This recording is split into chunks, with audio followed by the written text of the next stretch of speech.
สบายดีเด้อป้าลุงสบายดีFCทุกท่านเด้อพอกับสองน้องแทนคือเก่าพี่น้องเมื่อนี้น้องแทนปรมานำเด้อโอ้ยห้องก็แล้วงานลูกชายเพิ่นมาอ้าวไหนบอกว่าไม่มาด้วยไง ไปเดินไหนบอกว่าไม่มาด้วยไงโอ้2 ตัวเนี่ยบอกโอ้โกหกกันดิว่ากำลังว่าสิว่าน้องแทนบ่มานำมือนี่บ่แล้วพันแล่น้ำก้นตะย่อยเฮ้ยไปอย่าเล่นย่างสวัสดีครับป้าลุงก่อนอนุญาตกับใครรอก่อน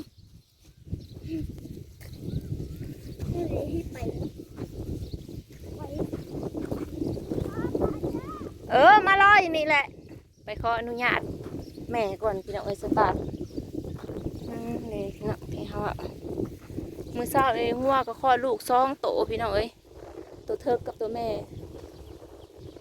ไปเผาไปเธอลูกคันสิไปน้ำนาสั้นแล้วบ่ต้องมานะแม่ก็ย่าเด้อ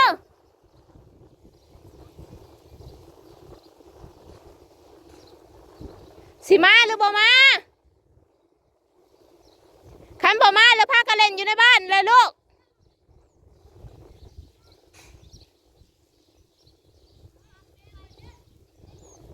โอเคสุดท้ายแล้วเมื่อแล้วพี่น้องบ่มานะแม่ก็ย่าพี่น้องพอปัญญาก่อนได้น้ำกวด1พี่น้องเอ้ยตะกี้วันลูกชายสิมานำตะกี้ก็ว่าบ่มาบัดนี้มาเล่พันมาเล่เมื่ออีกเลยฮะโถว่าบ่ไปกันยังเล่นกลับมานำก้นแม่ในสตาร์ทได้ซะสตาร์ทบ่ได้มานำ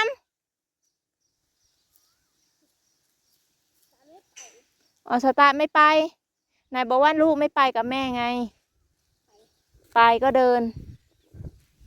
หอบกินเลยวิ่งกลับไปวิ่งกลับมาวิ่งให้ตามตูดพ่อเลยเด้อแม่บอกแล้วชวนมาแต่แรกไม่มากับแม่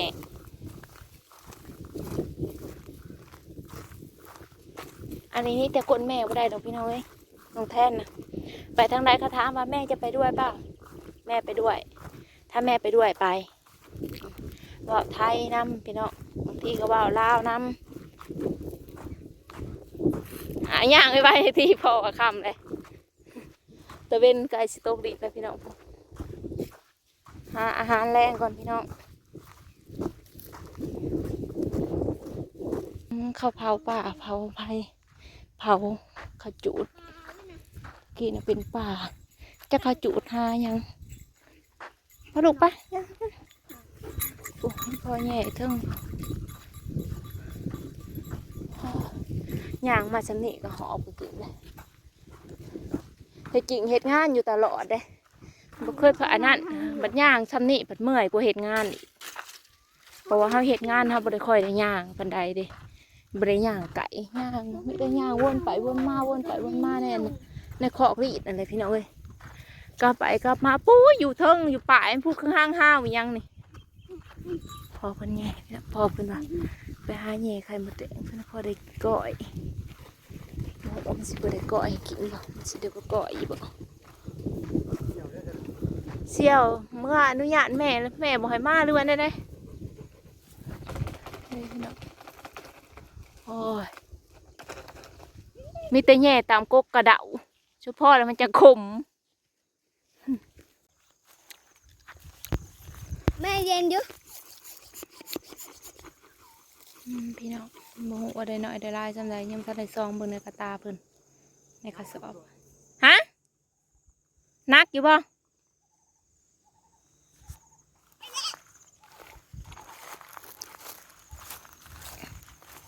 พอแล้วแรงอยู่บ่หากแต่ว่ามื้อป่าพี่น้องป่ากับย่ามหาเฮ็ดกับบริมีเลยป่าก็ได้เฮาลงมาเก็บเอาผักกระโดด2-3 หยอดพี่น้องเอ้ยผักกระโดดบอนอันนั้นผูบอนอันนั้นบอนลายผัดอยู่ไก่อยู่ผู ก็เลยพอเพิ่นบอกเอาก็อยา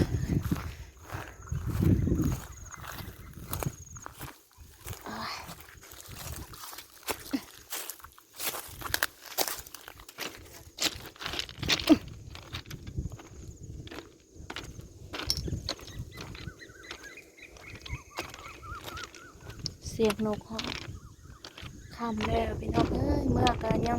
เมื่อกับท่านได้เรียกงานเลยสิไปเกะแกะต่อ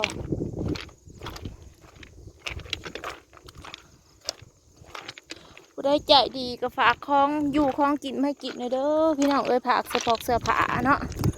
ฝากเสื้อผ้ามาให้ใส่แน่ผู้ได้ใจดีก็แม่แทนอยู่ลพบุรีเด้ออยู่ลพบุรีพี่น้องเอ้ยอยู่ลพบุรีน้องลีพี่น้องพามาบรรยากาศงามแรงๆตะเวนตกดินแล้วพี่น้องภูเขาลุกเนี่ยที่เขาระเบิดกันอย่างตามรางรถไฟวังหันนะแมงแทนเห็นเขามาทำความสะอาดรางรถไฟเห็นแค่เอายังมาทูนี่แหละเห็นเขาเอาเครื่องเอายังมาทู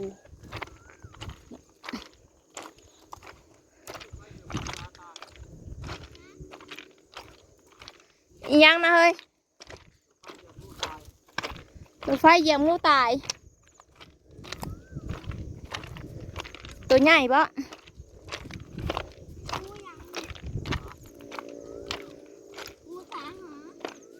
โอ้จุดมันเน่าเลย งูลอยฟ้าไหม งูลอยฟ้าไหมวะซะ เคยเห็นงูลอยฟ้าด้วย รถไฟเหยียบงูตายพี่น้อง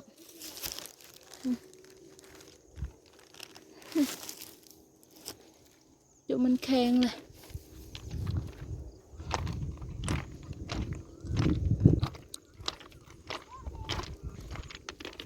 บอนอยู่บกับบ่อึดบ่อยากหรือว่าขวมถนนขวมล่างรถไฟบ่แต่เก้างูอันนี้มันลอยไว้คือหยังนี่จวดบ่ไหวเท่าล่างบ่ไหวเท่ารถไฟบ่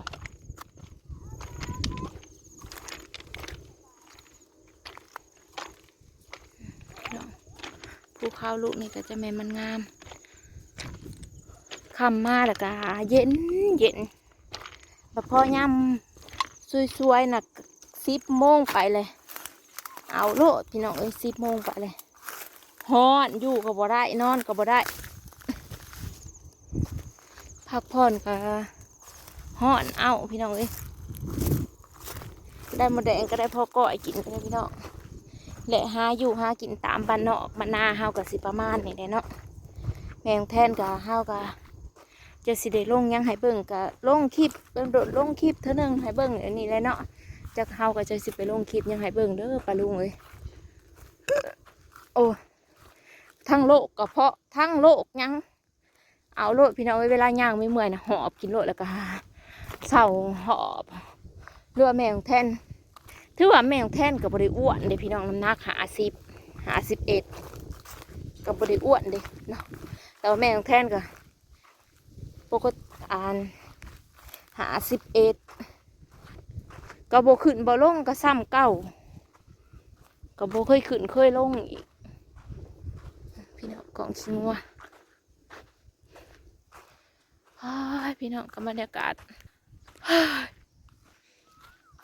หน้าแมงแทนพี่น้องหน้าเป็นฝาหน้ากระดำไปใส่ครีมยังพี่น้องเอ้ยเสื้อผ้านี่ก็เขาเอาให้พี่น้องมื้อน่ะไปหาลุงไปหาน้องต้นก็เพิ่นก็เก็บเสื้อผ้าให้พอเขาให้เพิ่นแล้วเพิ่นใส่บ่ได้แล้วก็เลยเพิ่นก็มาให้ป้าต่อเฮาก็เลยมาซักใส่พอได้ใส่เฮ็ดงานเหตุการณ์พี่น้องเอ้ยตัวได้พอใส่เฮาก็ใส่ตัวได้ใส่บ่ได้เฮาก็เก็บไว้เนาะ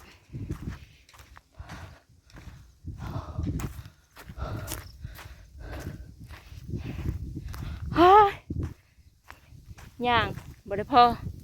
สมงซ้ำโอ้ตายพี่น้องเลยเนี่ยแม่งแทงคันเมื่อเห็นหน้ามันสิเลาะบ่เด้ว่ากับเบากับพอเพิ่นว่ากับพอน้องแทนว่ากับตาจอยว่ามันสิเลาะอยู่บ่ว่าเพิ่นเมื่อเห็นให้เห็นหน้าเมียกับบ่ได้ค่อย เฮาก็บ่ได้ค่อยอันนั้นปานใดเด้อพี่น้องเอ้ย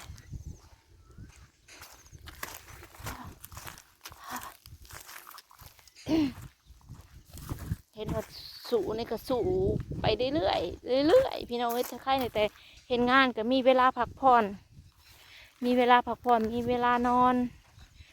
เนาะก็เลยสู่เอาพี่น้องถึงเฮาตื่นแต่เช้ากัน8-9 โมงเฮาก็แล้วเลยถึงเวลานะเฮาก็พักผ่อนบ่าย2เฮาจนได้ลงเฮ็ดงานต่ออีกเด้อแล้วเฮาก็เลยสู่เอาคันบ่ได้พักผ่อนโอ้ยจังได้พี่น้องเฮาก็คันแบบเฮาบ่ได้พักผ่อนเพราะว่ามันจะไม่ได้เฮากับเมื่อยล้าพี่น้องปวดหัวแต่ว่าคันบ่ได้นอนก็คือบ่ได้นอนเลยพี่น้องคันได้นอนก็คือได้นอนเนาะมื้อใดคันบ่ได้นอนแม่แท้น่ะปวดหัวผิดอันนะอะไรพี่น้องบ่ว่ายังร้ายพี่น้องเอ้ยไปเบิ่งไข่มดแดงพ่อเพิ่น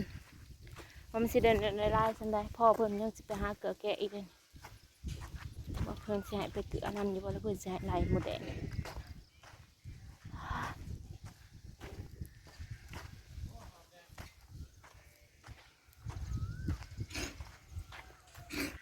เด้อพี่น้องได้พอก่อยพอแล้วแรงเด้อให้แม่มันออกไปก่อนพี่น้องเอ้ยมื้อแรกจะสิมาไล่ไปเกลือแกะก่อนเชียงแกะห้องสนามวันผืนอยู่พี่น้องพอแล้วแรงพี่น้องบ่ว่ายังไล่คลิปหน้าพอกันมาอย่าลืมกดไลค์กดแชร์ส่งแทนเด้อฝากกดไลค์กดแชร์ส่งแทนเด้อจ้าปะลุงกะขอขอบคุณลงหน้าที่เข้ามาติดตามช่องเต้นแมงทอดแมงทีแมงแทนผ่านโกมักหุ่งนะพี่น้องจะแมนจักง่าไปซิบก็ง่าบ่เป็นหน่วยให้กินปีนี้